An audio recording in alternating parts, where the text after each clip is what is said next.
नमस्कार। प्रारंभ पर आप सभी का स्वागत है। मैं अवनीश। स्क्रीन के दूसरे हिस्से में आपको दिख रहे हैं व्यालोक जी। आज के इस वीडियो की शुरुआत एक उधारी के शेर से। खुदा के वास्ते पर्दा न काबे का हटा जालिम, खुदा के वास्ते पर्दा न काबे का हटा जालिम, कहीं ऐसा न हो वहां भी वही काफिर सनम निकले। तो प्रेम से बोलिए हर हर महादेव। और अब यह हर हर महादेव का शुभ समाचार उत्तर प्रदेश के बदायूं से। बदायूं में जामा मस्जिद और कोर्ट ने कहा कि साहब, अगर हिंदू पक्ष ये क्लेम कर रहा है कि वहां पर नीलकंठ महादेव विराजते हैं और नीलकंठ महादेव को ध्वंस करके, उस मंदिर को ध्वंस करके उसके ऊपर आपने जामा मस्जिद तामीर कर ली है, तो अंडर कंसिडरेशन है, यानी अदालत इस पर विचार करेगी कि इस याचिका को आगे सुना जाए या नहीं। एक बार फिर सेशन कोर्ट है और अभी भी वजूद में है प्लेसेस ऑफ वर्शिप एक्ट 1991, जिसकी अब कायदे से परिभाषाएं तय की जा रही। कांग्रेस ने जो मुजस्समा भाईजानों के हाथ में पकड़ाया था, उस मुजस्समे में जिसको भाईजानों ने कहा था कि अब तो हमें कुछ हो नहीं सकता, अब वो चलनी साबित हो रही है। हमारे यहां देशज में कहावत है व्यालोक जी, उच्च चलनियां जौने में 72 छेद। अब ये 72 कहां कहां जाके फिट हो जाता है मुझे समझ में नहीं आ रहा है। चलनियों में भी 72 छेद, हूरों के भी मामले में कुछ 78, 72, 73। बहरहाल गंभीरता से सवाल यह है कि ये पूरा मामला क्या है। व्यालोक जी जरा हमारे दर्शकों को, अपने दर्शकों को और मुझे भी बताइएगा कि ये बदायूं क्या है साहब। संभल, संभल से चले अजमेर, अजमेर से आए बदायूं, क्या है ये पूरा?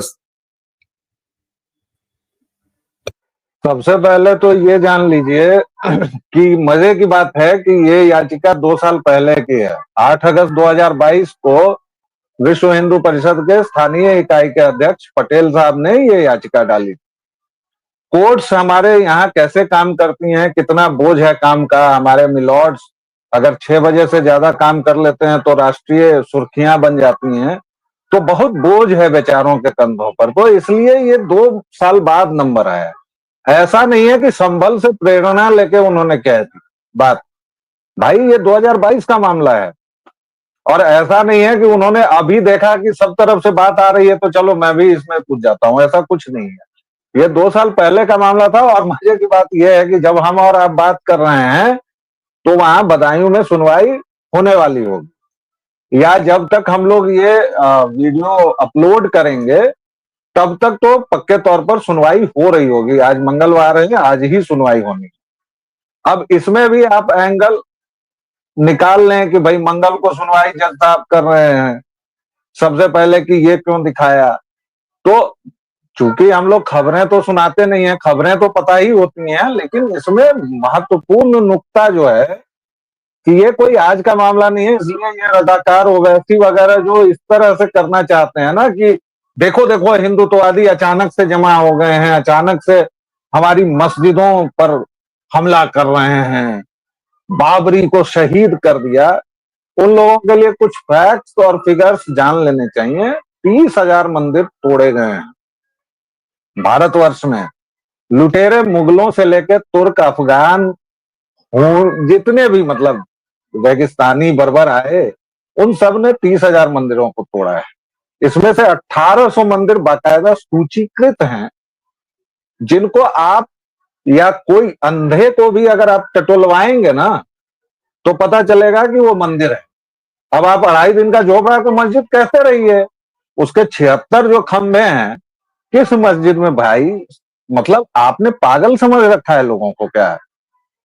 किस मस्जिद में देवी सरस्वती की प्रतिमा जिस पर उकेरी हुई हो वो स्तंभ लगते हैं? मुझे तो ऐसा कहीं नहीं दिखा। और ऐसे 1-2 नहीं, 76 स्वास्तिक के निशान हो, कमल हो, ये सब किस मस्जिद में? अरब में कहां कमल खिलता था? या अरब वाले स्वास्तिक बनाते थे क्या? ये तो केवल 2.5 दिन का झोपड़ा की बात है। भोपाल की जो जामा मस्जिद है वो आप देख लीजिए, दिल्ली की जामा मस्जिद की सीढ़ियों को खोद दीजिए, उसमें देखिए क्या क्या मिलता है आपको। मथुरा से जब कृष्ण की मूर्ति को उससे स्वर्ण आभूषण और जितने भी आभूषण थे लूट कर फिर क्या किया गया था, उसको उन्हीं सीढ़ियों में तो दफन किया गया ना। क्योंकि इस्लाम के बारे में जो बताया जाता है कि वो आए, उन्होंने अपना लिया भारत को, ये सब बकवास बातें अब बंद होनी चाहिए। भाई लुटेरे थे, अपना धर्म सो कॉल्ड उनका मजहब यही है तो वो मजहब लौटाने आए थे और हर एक मंदिर को उन्होंने तोड़ा। तो भाई संभल हो, बदायूं हो, जामा मस्जिद हो, कोई भी हो, हर एक मस्जिद तो बनी उसी पर है। अब सवाल ये आता है कि अब आप इसको टैकल कैसे करें। तो भाई जहां एकदम नंगी आंखों से दिख रहा है, कम से कम 5-6 ऐसी मस्जिदें वापस करो यार। अब तुम वाराणसी में बकैती कर रहे हो, उसको दो, मथुरा से हटो, खत्म करो, संभल वाला खत्म करो, बदायूं खत्म करो ना यार। 2.5 दिन का झोपड़ा क्या, कुतुबुद्दीन ऐबक कौन था भैया, कितना महान वास्तुशिल्पी था, 2.5 दिन में पूरी मस्जिद बना दी, गजब। और वो कुतुबुद्दीन ऐबक कौन था, गुलाम था, समलैंगिक था, जो अपने मालिक के सेक्सुअल प्लेजर का एक खिलौना था। उसकी सेक्सुअल सेवाओं से खुश होकर उसके मालिक ने दी थी ना कुतुबुद्दीन ऐबक को सत्ता। और उसी दौरान की ये सारी बातें हैं। बदायूं के बारे में ये कह रहे हैं पटेल साहब, जिन्होंने याचिका दायर की है, उन्होंने कहा है कि भाई इल्तुतमिश ने इसको तोड़ा है। जो मुस्लिम पक्ष है वो कह रहा है कि कुतुबुद्दीन ऐबक ने मस्जिद बनाई, ऐबक के बाद इल्तुतमिश आया था। तो भाई उसने वहां कब्जा किया, इसने ढाह के उस पर मस्जिद बना दी। संभल वाले क्या बदमाशी कर रहे हैं, एएसआई ने बाकायदा कोर्ट में ये एफिडेविट दिया है कि संभल की जो सो कॉल्ड मस्जिद है उसमें इन जिहादियों ने एक्स्ट्रा निर्माण करवाए हैं। क्यों करवाए तुमने, जब वो एएसआई प्रोटेक्टेड कोई स्मारक है तो तुमने क्यों उसमें निर्माण कार्य करवाया। और ये बदायूं हो या कोई भी, अब एक सवाल आ जाता है, ये बार बार ले आते हैं 1991 का प्लेसेस ऑफ वर्शिप एक्ट, आपने उसमें 2 नुक्ते हैं, उस पर मैं चर्चा करूंगा। पहले हम कुछ जोड़ना चाह रहे हैं, जोड़ ली। जी बिल्कुल। देखिए, प्लेसेस ऑफ वर्शिप एक्ट 1991 ये अपने आप चर्चा में आ जाता है। और जब मैंने कहा ना उन नुक्तों पर भी हम बात करेंगे, तो आपने 2 नुक्ते कहे, मैंने तो 72 छेद भी कह दिए, तो उस पर जरा सा बात करेंगे। लेकिन एक चीज और भी है, जिस किसी ओवैसी को या जिस किसी ऐसे गिरोहबाज को ये लगता हो कि अब इन्होंने अचानक संभल का दरवाजा खोल दिया, तो जरा संभल के बारे में अपने दर्शकों को भी बता देना, ये बड़ा जरूरी है। जो लोग भी सोच रहे हैं कि संभल के हिंदुओं ने विवादित जो सो कॉल्ड इनकी मस्जिद है इस पर अपना दावा कभी बनाने का प्रयास नहीं किया, साहब बहुत लंबे समय से बहुत पुराना इतिहास रहा है, बड़ा खूनी इतिहास रहा है संभल की उस एक अवैध कब्जे को मुक्त कराने के लिए। हिंदुओं ने यहां सदियों से इनके कब्जे के बावजूद भी अपना पूजा पाठ जारी रखा था। ये तब जारी रखा था जब ये इनके कब्जे में रही, अवैध कब्जे में। 1935 से घटना की शुरुआत होती है साहब। 1935 में दंगे हुए और हिंदुओं को इन्होंने मारा, और वह भी तब जब उस इलाके में ये केवल 20% थे, केवल 20% थे। 1947 बिल्कुल जब बंटवारा हो रहा था, उस समय भी संभल में हरिहर मंदिर पर हिंदुओं के क्लेम के बाद अच्छा खासा संघर्ष हो रहा था। और सबसे भयावह जो रिकॉर्ड में है, ऑन रिकॉर्ड है, दर्शक अगर गूगल करेंगे तो उन्हें मिल जाएगा, 1978 का वो साल था जहां इन मजहबियों ने हिंदुओं के साथ जो व्यवहार किया, और कौन सी सरकारें रही हैं केंद्र और राज्य में 1978 में, जरा लोग जोड़ लें और तो पता चल जाएगा। ऑन रिकॉर्ड जो उत्तर प्रदेश का रिकॉर्ड कहता है, कुल 35 मौतें हुई थी, उन 35 में से 25 मौतें ऑन रिकॉर्ड हिंदुओं की थी अकेले। माफ कीजिएगा, 25 मौतों में 23 मौतें ऑन रिकॉर्ड हिंदुओं की थी। इनकी जनसंख्या 3% से कम थी। 29 मार्च 1978 जब एक हिंदू पान की दुकान के मालिक विनोद प्रमोद ने मुस्लिम लीग के नेता जिसने बंद का आह्वान किया था और उस बंद को मानने से मना कर दिया था, और पान विक्रेता प्रमोद ने अपनी दुकान खोल ली थी, उसके बाद से दंगे शुरू हुए थे। और 78 के इस भीषण दंगे के बाद हिम्मत, कहते हैं ना, जब निजाम भी उनके साथ हो, जब सरकार भी उनके साथ हो, जब सत्ता भी उनके साथ हो, तो हिम्मत टूट जाती है साहब। लोग कहते हैं मोदी ने किया ही क्या है, 2014 के बाद हासिल क्या हुआ है हिंदुओं को। देखिए साहब, कोर्टें दे रही हैं क्योंकि सच है, बाबरी ढांचे के बाद राम मंदिर का निर्माण नरेंद्र मोदी ने नहीं कराया, बिल्कुल सही बात, लेकिन कोर्ट ने आपको दिया, मंदिर का निर्माण का मार्ग प्रशस्त हुआ। और भारतीय जनता पार्टी दशकों से अपने इलेक्शन मैनिफेस्टो में, व्यालोक भाई, यही लिखती थी ना कि सत्ता में आएंगे तो अयोध्या में श्री राम जन्मभूमि जन्म स्थान पर भव्य मंदिर के निर्माण का मार्ग प्रशस्त करेंगे। नरेंद्र मोदी ने वो मार्ग प्रशस्त किया। जैसे ही सुप्रीम कोर्ट ने ऑर्डर किया, आपने ट्रस्ट बनाया, ट्रस्ट बना, काम शुरू हुआ, एक भी पैसा सरकार का नहीं, हमने आपने करोड़ों हिंदुओं ने दिया।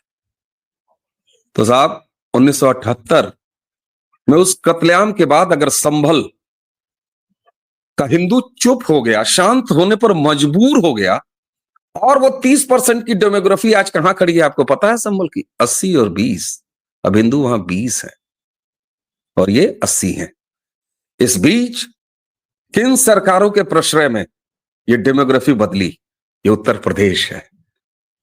हम बात करते हैं फलाने जगह की, कश्मीर की डेमोग्राफी बदल गई, यहां की डेमोग्राफी बदल गई, बंगाल की डेमोग्राफी बदल गई, हमारे ठीक नाक के नीचे ये होता रहा है। तो ऐसा नहीं है कि हिंदू सो रहे, लेकिन अगर उसी 1991 के प्लेसेस ऑफ वर्शिप एक्ट में, व्यालोक भाई, ये छेद खोज लिए गए, तो क्या 1991 आज पैदा हुआ है 2024 में? नहीं ना, वो तो 1991 में ही पैदा हुआ।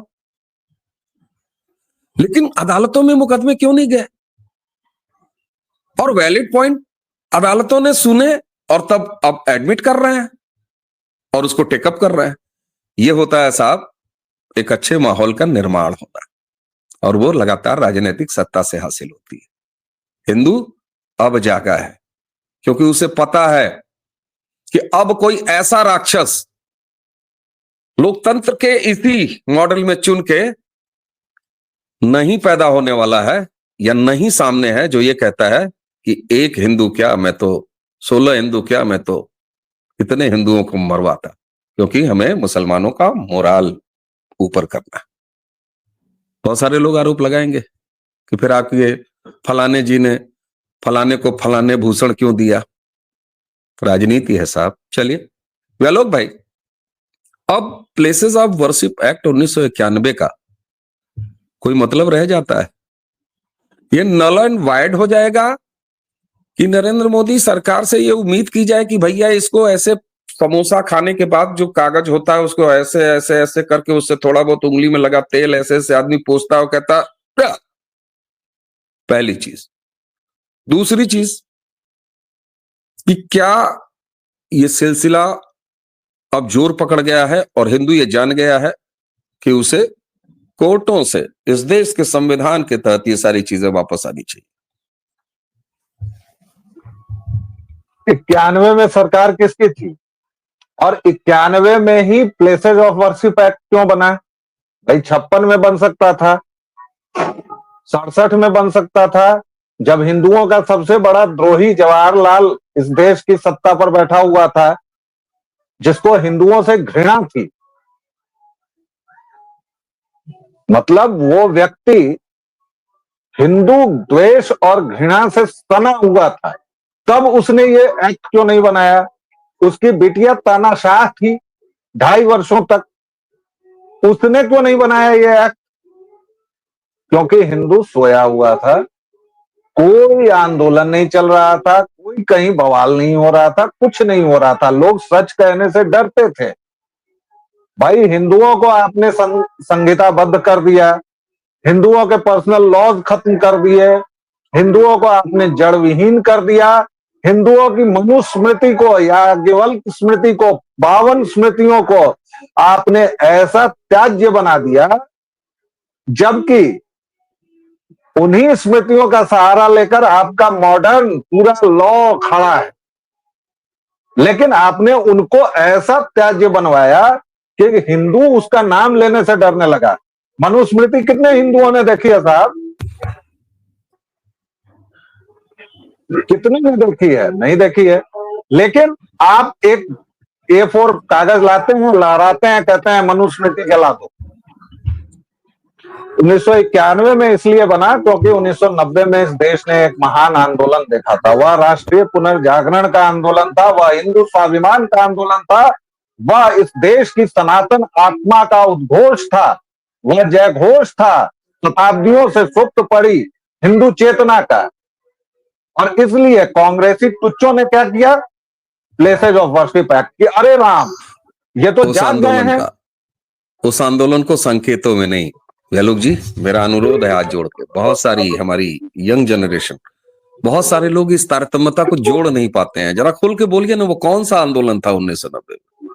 वो आंदोलन था राम जन्मभूमि आंदोलन का, जब लाखों की भीड़, लाखों इसी अयोध्या की गलियों में इसी नर पशु अखिलेश यादव के बाप ने जब सैकड़ों को गोली मारी थी, और जब उससे भी नहीं हुआ, लोग मरे अगर नहीं थे तो उनके पांव में बालू की बोरी बांध के फिंकवा दिया था और सरयू लाल हो गई थी। ये 1990 की कहानी है। दो भाई कोठारी बंधु, आज हम वो भव्य राम मंदिर देख रहे हैं, श्रेय लेने की होड़ लगी हुई है, लेकिन वो दो भाई, किशोर से युवा होते हुए भाई, जो एक दूसरे की बाहों में मर गए,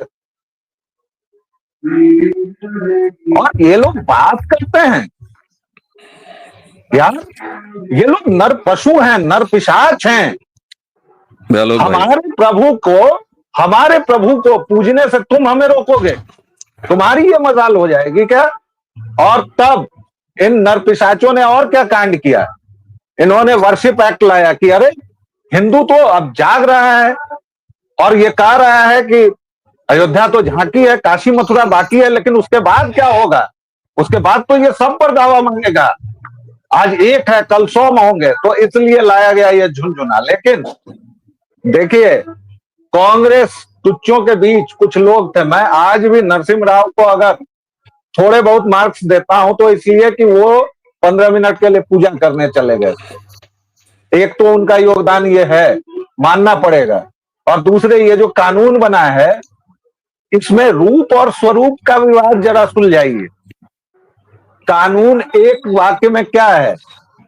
1947 में जिस इमारत का जो रूप था वही रहेगा, बदला नहीं जाएगा। 1947 में अगर मंदिर था तो मंदिर है, नहीं बदलोगे ना यार, तो मंदिरवाद दो, इसमें क्या प्रॉब्लम है?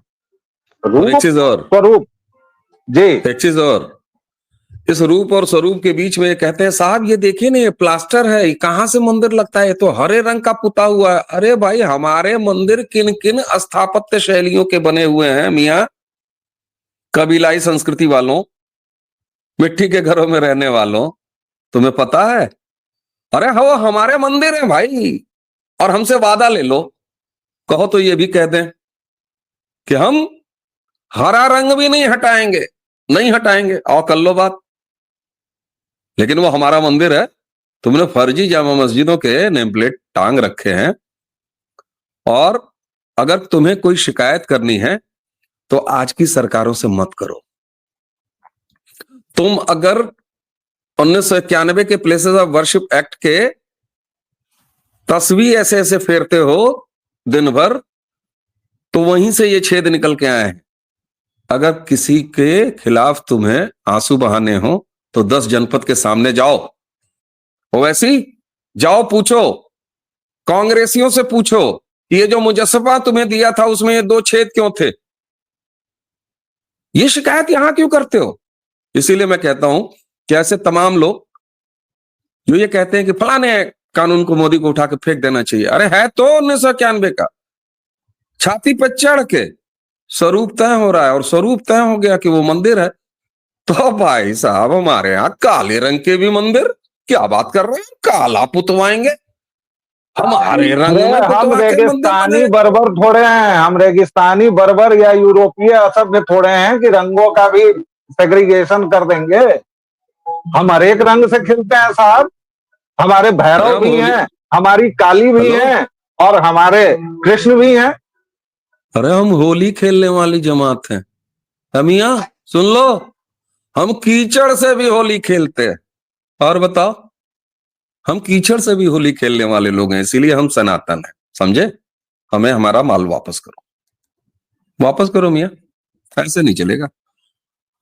और 1991 का वो प्लेसेस ऑफ वर्शिप एक्ट यहीं जिंदा रहेगा।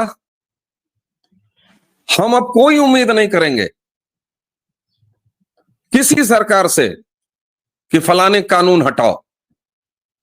हम तुम्हें ये विक्टिम कार्ड खेलने का मौका भी नहीं देंगे, क्योंकि हमने रास्ता खोज लिया है। म्यूट है, म्यूट है, म्यूट हटाइए।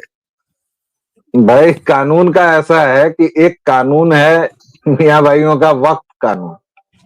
योगी जी ने इंतजाम तो कर दिया, करते रहो ना, तय कर वक्त दिया। कानून ले आओ। और भाई हर एक राज्य के पास है। धर्मांतरण तुम्हारा काम था, आज 8 राज्यों में धर्मांतरण विरोधी ऐसे सख्त कानून हैं कि तुम्हारी हवा निकल गई है। ले आओ, कल को 23 राज्यों में होगा। भाई कल को हमारे आदिवासी बंधु भी जागेंगे ना, कि उनको बिल्कुल पता सही बात, चलेगा कि ये जो पीटर टुड्डू और टोपनो लिख के तुमने उनके साथ किया है, सब जगेंगे। सब जगेंगे। और दर्शकों, अब इस चर्चा को खत्म करते हुए सिर्फ एक बात, क्योंकि इस तरह के रास्ते अब रुकेंगे नहीं, तो हम और व्यालोक जी भी रुकेंगे नहीं। तो अभी आज की ये चर्चा खत्म करने से पहले सिर्फ एक बार फिर दोहराता हूं, ये सब आखिर हो क्यों रहा है और कैसे संभव हो रहा है। हमारी दो उंगलियों की ताकत ने लगातार आपकी मुफीद सत्ता अगर बनाए रखेंगे, तो इसी तरीके से आप अपने पुराने माल अपने वापस मालखाने में जमा कराते रहेंगे। इतना सीख जाए हिंदू, बटेंगे तो कटेंगे, एक रहेंगे तो सेफ रहेंगे। इसी उद्घोष के साथ, इसे मैं अब चुनावी नारा नहीं कहता, ये उद्घोष है, ये जीवन मंत्र है इस देश के सनातनियों का। अब आगे आने वाले भविष्य में ये जीवन मंत्र है, हम एक रहेंगे, हम नहीं कटेंगे, हम एक रहेंगे, हम सेफ रहेंगे। हमने ये जान लिया है। चलो जी, आपका बहुत बहुत धन्यवाद। दर्शकों, इसी के साथ संभल, अजमेर और अब बदायूं, आगे आगे कहां की कहानियां सुनाओ। जब कहानियां आएंगी तो फिर सुनाएंगे। व्यालोक भाई और हमें दोनों को आज वीडियो समाप्त करने की आज्ञा दीजिए। नमस्कार।